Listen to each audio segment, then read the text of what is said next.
Saya akan mengajak saudara berpikir sekarang, bukan mendengar. Terlalu lama gereja hanya mengajak orang mendengar. Karena konsep gereja hanya suruh mendengar, maka itu orang Kristen hanya sudah merasa cukup kalau sudah ke gereja. Asal sudah mendengar. Dilakukan atau tidak, urusan orang lain lagi. Yang penting mendengar.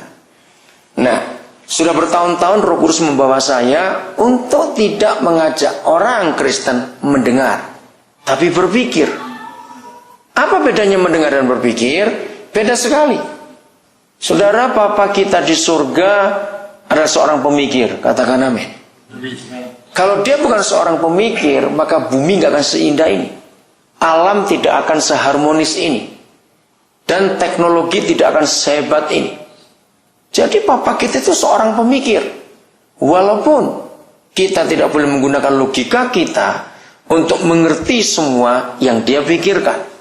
Mengapa? Yesaya menuliskan dalam Yesaya 55 ayat yang ke-8 sampai yang ke-9 bahwa pikiran kita dengan pikiran Papa kita itu jauhnya antara langit dengan bumi. Beda memang cara kita berpikir dengan cara dia berpikir. Maka itu, apa saja yang dia firmankan, apa saja yang dia kehendaki, itu pasti di luar logika kita. Kalau Tuhan itu masuk akal, itu namanya tetangga kita. Susu kalau saya ngomong ini, maka itu Tuhan gak pernah masuk akal. Karena logika kita beda dengan logika dia. Tapi dia ingin supaya kita memiliki pikiran dia. Salah seorang coba bacakan 1 Korintus 2 ayat yang ke-16. Nah, dari ayat ini kita melihat sudah waktunya gereja tidak hanya mengumpulkan pendengar, tapi sudah waktunya gereja menyiapkan pemikir. Setuju tidak kalau katakan? Apa kita pikirkan? Apalagi, maaf kalau saya berkata dengan implisit tapi jangan tersinggung. Kita orang-orang karismatik, orang Pantai Kosta sangat salah dalam konsep ini. Iman tanpa berpikir, celaka itu. Maka itu kita disebut orang aneh di kalangan Kristen yang lain. Karena istilah saya, kita terlalu ngeroh.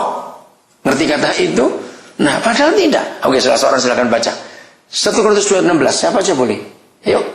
Ayo cepat salah seorang. Nah, siapa yang mengetahui pikiran Papa kita? Lanjut. Sehingga kita manusia bisa nasihati dia. Nggak ada. Lanjutkan. Nah, ini yang Papa kita cari. Mari kita baca sama-sama kalimat terakhirnya. 1, 2, 3. Tetapi kami memiliki pikiran Kristus. Mengapa dalam sistem bisnis ada namanya Memory of Understanding, MOU? Anda tahu nggak itu? Mengapa? Jelas karena ini. Tidak mungkin ada dua lembaga atau lebih bekerja sama tanpa ada MOU. Artinya menyamakan prinsip atau ide atau pikiran. Begitu pula dalam pernikahan. Soal kita Jimmy baru menikah, selamat Jim untuk itu. Istrimu baru siapa? Simanjuntak. Nah, begitu pula orang menikah. Kalau tidak sejalan dalam berpikir, akan ribut terus pernikahan itu. Maka kita yang belum menikah, jangan menikah karena penampilan. Celaka sekali. Kalau kita menikah karena penampilan, suatu hari orang itu bisa jelek. Jangan tersinggung saya ngomong ini. Saya punya prinsip, kalau ada wanita sudah tua tetap cantik, buat saya menakutkan. Itu pasti kuntilanak. Maaf jangan tersinggung, saya coba ngomong ya. Betul nggak? Suatu kali kita semua pasti jelek. Betul nggak? Nggak ada orang tua cakep terus. Betul? Ya sudah. Maka itu bukan penampilan menentukan jodoh kita. Sama sekali tidak. Kalau dunia mengatakan itu, tapi Tuhan kita tidak. Yang penting adalah persepsi dalam pikiran itu. Bisa dipadukan nggak? Jangan bilang disamakan. Mustahil menyamakan pikiran. Tidak akan mungkin. Tapi dipadukan. Nah, seperti itu Papa kita dengan kita. Kalau dia mencari pemikir bukan pendengar, karena pendengar pasti tidak jadi pelaku, kalau pemikir pasti jadi pelaku. Tapi untuk bisa mengerti pikiran dia, ini ayatnya, miliki pikiran Kristus. Paulus menemukan itu. Nah, pikiran ini, saya lompat lagi. Siapa ingat, seluruh Injil, 4 Injil itu, Matius, Markus, Lukas, Yohanes, dan 28 pasal Kisah Para Rasul. Kata atau predikat dominan bagi semua yang percaya Yesus disebut apa? Waktu itu mereka-mereka yang percaya Yesus itu orang nyebut apa? Murid. Itu yang paling dominan. Itu ada banyak kali diulang-ulang. Murid, murid, murid. Mari kita rendah hati hari ini. Betapa gereja melupakan konsep yang sangat mendasar. Kalau kita ini murid. Nah, murid tidak mungkin jadi pendengar terus. Betul? Apalagi kalau sudah kuliah. Nggak mau didikte. Suruh iya-iya saja. Betul? Waktu saudara kuliah, saudara boleh argumentasi. Nah, Bapak kita juga mau seperti itu. Diskusi dengan dia. Nah, murid itu pasti berpikir. Saya tanya kepada saudara. Ada satu saja ciri atau tanda seorang murid. Apa itu? Begitu dengar kata murid yang muncul apa di benak kita? Belajar. Jangan ditanya, apa ciri murid? Makan. Celaka sudah kalau begitu. Celaka sudah. Belajar. Nah, belajar enggak hanya mendengar. 3.500 tahun yang lalu, Papa kita sudah menyuruh Musa menyampaikan kebenaran itu. Coba baca Ulangan 6 ayat yang ke-7. Ini Papa kita di surga.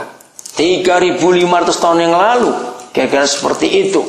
Ulangan 6 ayat 7. Silakan salah seorang boleh membaca.